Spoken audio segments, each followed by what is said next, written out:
Who better to talk about e-mountain bikes than the lean, mean flying machine, a reigning E-EWS World Champion, Yannick Pontal.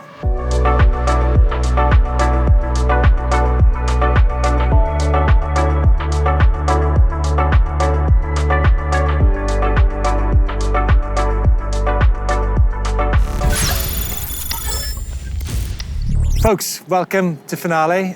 So cool we're joined by Yannick here. Yannick, the great news is that e-bike racing becomes the official World Cup in 2023. Yeah, it's true. It's a really good news for the sport, especially for the e-bike. So now we are, I think, on the good way. So we will have more and more riders and it will be really interesting. It was already really interesting, but we are on the good way. Well, it was already interesting. Yeah. It was already very hard as well. I mean, very hard, that's true. I mean, this race here, Finale, 2 years ago. Yeah, you raced. Don't remind me. Possibly one of the toughest races ever. Yeah, for sure. I think. You think? It was really hard. And I remember just when I finished the race, I was just happy to finish. And we're checking with the other riders. I remember with Josh Carlson, everyone, just happy to finish. Yeah, you know, an adventure. Why? Like I remember during the event, some of the racers were saying this is actually harder than the mountain bike race, right? Yeah, I don't want to say it's harder, but it's completely different.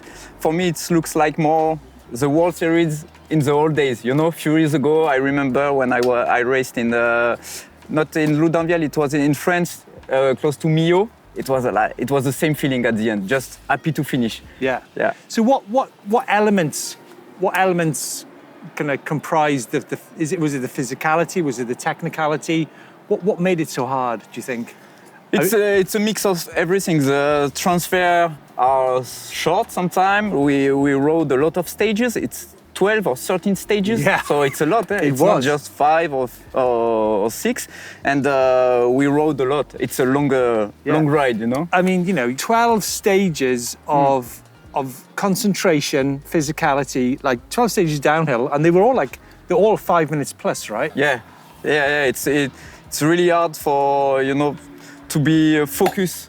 Because it's 12 start, and every time you have to be focused, remind the track, everything. So manage also the physical part, if it's technical also when it's on the power stage. So there is a lot of elements to manage. So that's why also at the end of the weekend, your brain is so. Yeah, because some of the stages as well, you're doing like a two minute climb before going into a 7-minute descent. Yeah.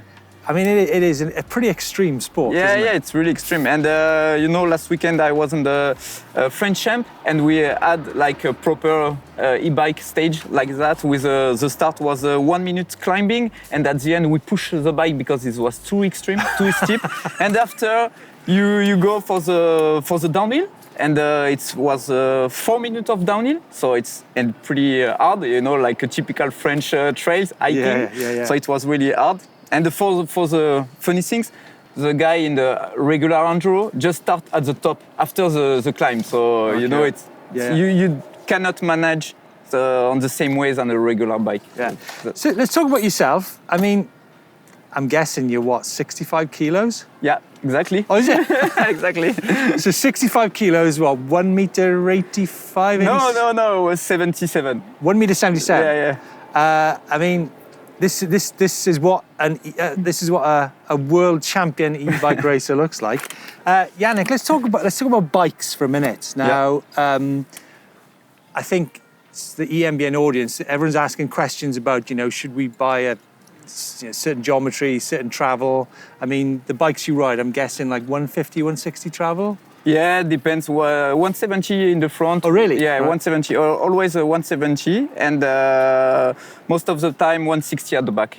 Yeah. Okay, and that's good for pretty much everything. Yeah, right? yeah. Last year I was in the 150 at the back, but we can manage. It's okay. Yeah. You don't think 170 travel up front compromises the power stage climbs? Maybe, but I didn't feel it really. So okay. I prefer to be comfortable on the downhill stages. So that's my favorite balance, you know, 170 in the front, 160 at the back. Yeah, and kind of take yourself away from the racing side for a minute. You know, people have been people have been told about, you need a bigger battery capacity. You need 800, 900. What's your, when you go riding? What sort of battery capacity you use in your bike? Yeah, for me, for sure, I prefer the lighter one. So it's the smaller one, maybe around 500. Yeah. But depends of your kind of riding. What do you like to do? So I have some friends who are riding like more adventure to discover, and sometimes I join them. So I prefer to have like a 700, a bigger one. Yeah. But for sure, the weight is more heavier. So the balance on the bike is different. So I have more fun with a smaller one, but really depends of your kind of riding. Yeah. You know. I guess Nico Voulios is a close friend of yours, right? Yeah. It's like my professor. I teach a lot with him. Really? And I was with him 3 years. For 3 years in the same team, and in 3 years it's crazy how I could learn a lot of things. So thanks, Nico. So thanks for he everything. does have so much information, doesn't he? Yeah. No, it's a really big inspiration for everything, for testing, it's really good. And I guess e-bike racing, there's so many elements, isn't there? There's like things such as, the wheels, the rims, the tires, the tire pressure, the suspension setup.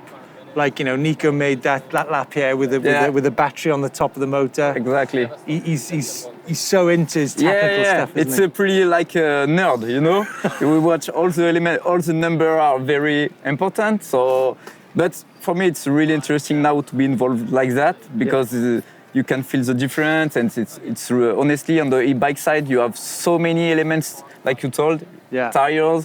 Weight balance, everything. So it's really good project. Yeah, and so in terms of racing, maybe at finale here, would you use like a 500 watt-hour battery or a 700? Yeah, depends also of the loop.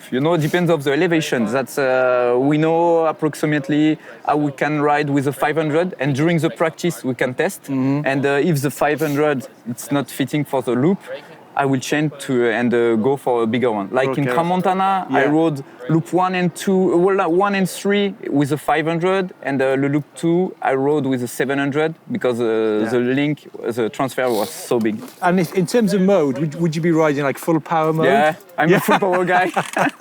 I love e-bike, so I love the part where you can ride more and more.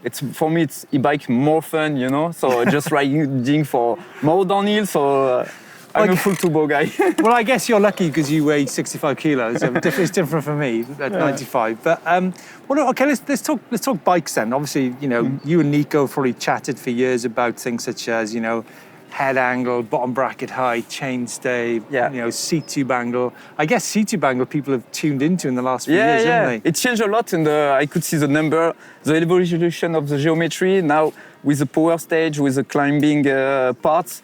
The seat tube is pretty straight now. It seems to be like around about like 77 degrees. Yeah, 77, 78, depends. Yeah. But it's a really good setup for the climbing. Yeah, and it's really important, isn't it? So people can. The reason for the seat tube angle, guys, is that you can get your weight balance in the middle of the bike, right? Exactly, in the middle of the bike, and keep the balance also in the front of the bike to don't do like a wheelie on the climb. Yeah, it's a overall balance with a chainstay length also. Yeah. So I think the thing with like chainstay length, some people don't have the technical ability to do super technical climbs. So maybe they prefer a bike with maybe a shorter chainstay. Yeah. What's your, obviously you're able to do technical climbing and descending very fast. What's the kind of chainstay numbers? For me, overall, I am a shorter chainstay guy, so I prefer like 440 or between 440 and 450. Yeah. It's so. After, I just have to manage my weight balance, my weight body balance on the bike for the power stage. But do you think adjustable? Do you think it's good to have like an adjustable e-bike in terms of chains? Yeah, I like to make some adjustment depending of the track. Last year, I changed also the bottom bracket 8, right? The head angle, everything depends of the track, So where are you at with bottom bracket height then? In the Valberg. No, sorry. What kind of height? Are you talking 330, 340? What? 330 between Whoa, yeah, okay. 330. I like it, but you have to manage also the crank, you know. I guess the good thing with 330 is like it gives you good stability when you're descending. Yes. And good cornering. Yeah, action, exactly. Right. So what? Linked to chainstay and one bracket height. What about your crank length? What's your thoughts on crank length? It's a good tips, but it's really short. So 150, I ride with 150 cranks. And what's the benefit of that? Do you think to have a 150 for crank? me, it's in the power stage you can pedal almost everywhere, so you have a better clearance, you know. So for me, it's also safe when you have to pedal again on the stage. So always afraid to hit like rocks with a pedal. And for the funny things, when I went here in Pietra Ligure for the World Series, I was in the battle for the podium, and on the stage I hit the rocks with my pedal because I rode with a long cranks, right. and I lost the podium for that. Whoa!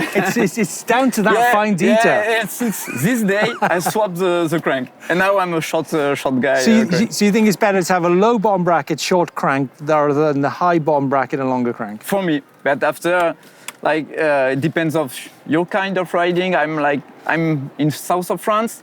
The trails are really horrible. Yeah, horrible. Yeah, maybe. No, I'm joking. Actually, some of the best trails in the world. It's different. It's the best. I don't know, but I'm coming from here, and it's like more hiking trails than mountain bike trails. Loose rocks everywhere. Yeah, exactly. So you have to be light on the bike. So I'm pretty on the light compression guy and on the shock, and so really very low bottom bracket. I'm guessing. I've not only as Nico Wolf been helping us, I'm sure Nico talks suspension with you as well. Quite a lot, for right? sure. Well, with Nico and Craig, we talked a lot about that because I know I have the French setting, you know. It's pretty different than the French setting. French south setting. I've never heard about this before. Yeah, never. So what is the south of France setting? It's pretty light compression and really fast rebound. Okay. Yeah, it's not. Yeah, it's. And in terms of the suspension, you know, obviously you're kind of, you know, SRAM BlackBox. Yep. You're on Zebs, right? Yep. What about the rear shock? Do you go for air or coil on the back? Most of the time I'm air, but I'm trying like this week, trying different things with a coil, especially for ear, because I would like to have like more support sometime because it's really fast. We have some big impact on the track, so that's I try. Yeah, and give us a quick insight in a couple more things like tire pressures. What tire pressures do you run? 1.4 at the in bar, in the front, and 1.6 at the back. Tubeless? Yeah, tubeless. No insert. Okay. Rim type, aluminium or carbon? Carbon zip wheels. Right. So it's really good wheels. Really, good really vehicles. love it. There's good compliance to them, right? Yeah, it's a really good mix because you can keep the traction. It's carbon, but it's really flexible. And honestly, really impressed by this product. So do you, with the zip wheels, out of the box, or do you adjust the spoke tensions, or is it out of the box? Okay. Yeah, easy. Cool. Right. Tire choice? Maxxis, Assegai in the front, and the DR2 at the back, like the regular choice, you know, and depends. And I like also to ride with the mud tires, like and I think it was a really good point for Crans-Montana. I won the last loop because it was rainy, really muddy, and I think the tires choice was really important. And I could won that race with a good margin. Because I think because of the tires also. Yeah, tires are massive, aren't they? Massive. Discs, 200 mil front, bigger one. Front and back. Yeah, because of the weight of the bike, the bike. So yeah. Okay, cool. Coming from like a downhill background, there always used to be this thing about there was World Cup race bikes, and there was bikes for the you know the weekend warrior kind of thing. Yeah. Do you think that a race bike, a World Cup e-bike race bike, will be a great bike for most riders at the same time? Yeah, I'm completely sure. Yeah, because for me, when I watch the other bike or the different bikes, and I like to see the numbers, the geometry, like a nerd. For me, it's really important to have, like we talked, the small chainstay, and I think if we have a really good bike for racing, it can be fit also for all the riders. Because for me personally, I try to have like a really handle bike, really easy to ride, so a really fun bike. So for sure it can be fit for all the riders. It's not, you know, some people have the image of, okay, racing, it's extreme bike. You cannot ride on just at home, and for me it's wrong. There you go, folks. Keep an eye on Yannick Pontal in this year's e-bike World Series, and you'll get some insight in what is the perfect setup for you. Yannick, thanks so much for joining us out here in finale. Thanks to you.